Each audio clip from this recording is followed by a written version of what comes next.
Recently, us nerds have been absolutely spoiled for choice when it comes to animated adaptations of popular IPs. You have Arcane, this adaptation of League of Legends that was genuinely one of the best series of television I've ever watched. Cyberpunk Edge Runners was kick-ass. I've heard that the Castlevania series is incredible. And then you have Invincible, that is one of the most refreshing and engaging comic book adaptations in recent memory. And now we have the Legend of Vox Machina, an adaptation of Critical Role, which is by far the most watched live streamed game of Dungeons and Dragons on the internet. I think that Legend of Vox Machina is phenomenal. I think it succeeds in basically every single category, and everybody should go and watch it. If they're a fan of animation, if they're a fan of fantasy, and if they're a fan of good stories with good characters. I love D&D. I've only really been playing for like a year and a half, but oh my goodness, it takes up like 60% of my brain's real estate. Critical Role is actually what really made me fall in love with the game, and it's what drove me and my friends to start a campaign together. Now, I jumped on Crit Role with Campaign 2, and I've watched about 40 episodes of that campaign. I've also watched a bunch of Campaign 3. However, Campaign 1 I've barely even touched. I've just seen a few memorable moments. So look, I'm not out here claiming that I'm this Critical Role super mega fan, I'm the biggest fan in the world, all the other fans are nothing compared to me, because I'm not, but I do really enjoy it, and I love to drop in every now and again. I'm saying this because even though I've watched a fair bit of Critical Role, I didn't actually know anything about Vox Machina before I started watching this TV show. But I think that The Legend of Vox Machina does such a brilliant job of getting the viewer to know and fall in love with its characters really quickly. My original fear was that the show would be really only accessible for people who were fans of Campaign 1 and for people who knew the characters inside and out, but that really isn't the case.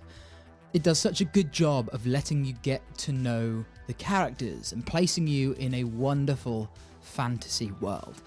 You could have no idea what Critical Role is, no idea what D&D is, and still absolutely love this show. I think every part of it just pops off. Let's start with the animation and art style. The animation in the show is so damn good. Yes, look, it's not this completely new, revolutionary new animation technique that's different like Arcane was. It uses that sort of comic book animation style that a lot of animated shows use, but that is not a bad thing. The animation is snappy and smooth, expressive and colourful, and the art style is what makes the show its own. Each character's design just fits their character so perfectly, embodying each character in their own distinct way. And the choice to give each of the characters a unique colour makes them all distinct, whilst also being a reflection of what they can do. Grog has this bare, grey chest showing off his tattoos, ready to start ripping people's limbs off. Keyleth wears this green and brown robe thing, fitting her druidic nature-focused magic. Percy wears his glasses and this long, dark blue trench coat, showing a sense of nobility that he gets from his royal background. Pike wears gold and silver armour, being a warrior for her god. Scanlan wears this seductive purple, shirt open ready for action. Vax wears all black with these dark, feathery shoulder pads and a long, flowy cape, playing into his sneaky rogue abilities. And finally, Vex, with a similar shoulder pad tying her aesthetically to her twin brother, and this elegant blue outfit fitting her nimble nature. Everyone's abilities and powers also fit their character, so you always know who is doing what in the chaos of battle. Scanlan's magic is the same colour purple that he wears, and he often uses his hand, which can be used in extremely expressive ways. Pike's magic comes from the Everlight, her god, so it is that holy yellow. She uses it to make shields and maces.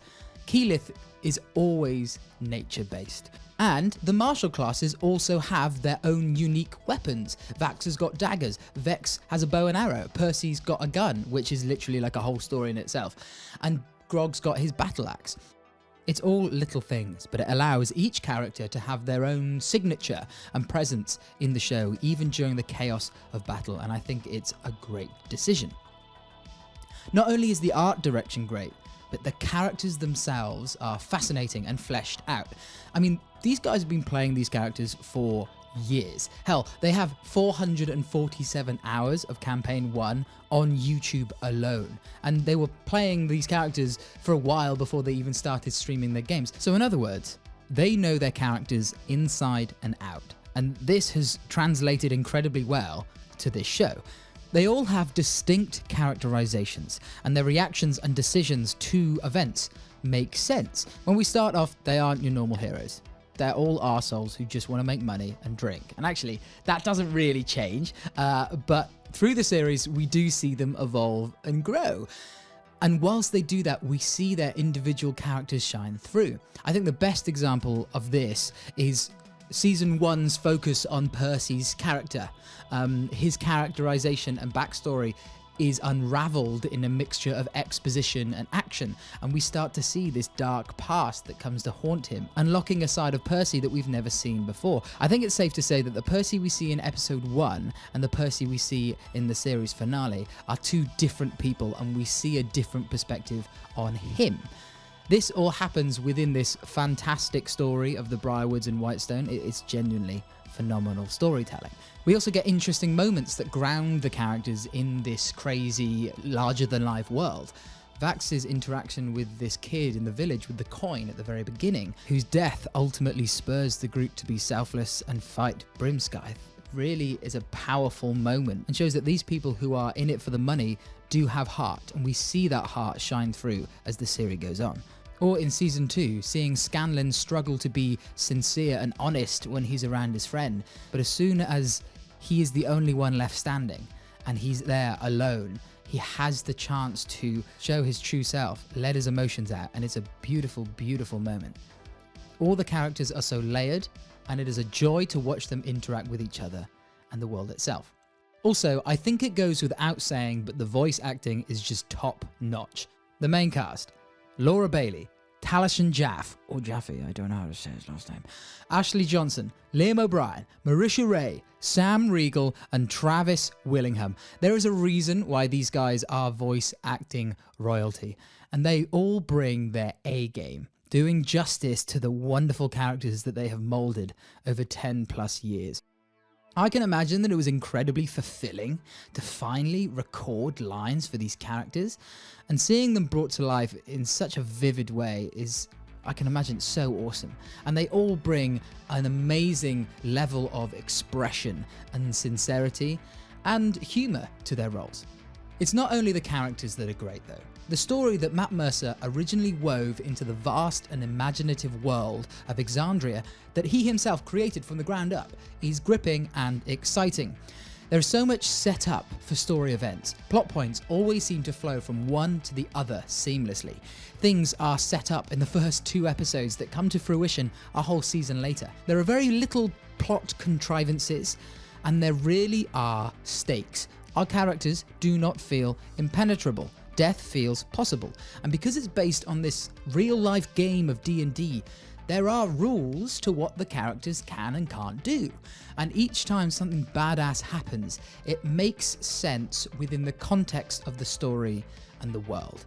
Also, it's actually pretty funny. They found a way of weaving badass action, sincerity with this humour, this comedy. Some of it's a bit silly, but I think that most of it lands. I think most of it lands. It makes me laugh. This series is such a cool thing.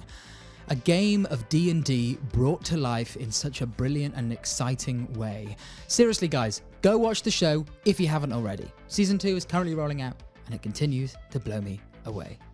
Guys, thanks for watching. It's great to be back. Don't forget to like and subscribe if you enjoyed the video, and I hope you're all well. I'll see you on the next one. If this does okay, I might do some more videos on this show or this kind of show, but just thanks for the outpouring of love, everyone. It's a joy to do these vids. So I'll see you on the next one, guys. Bye.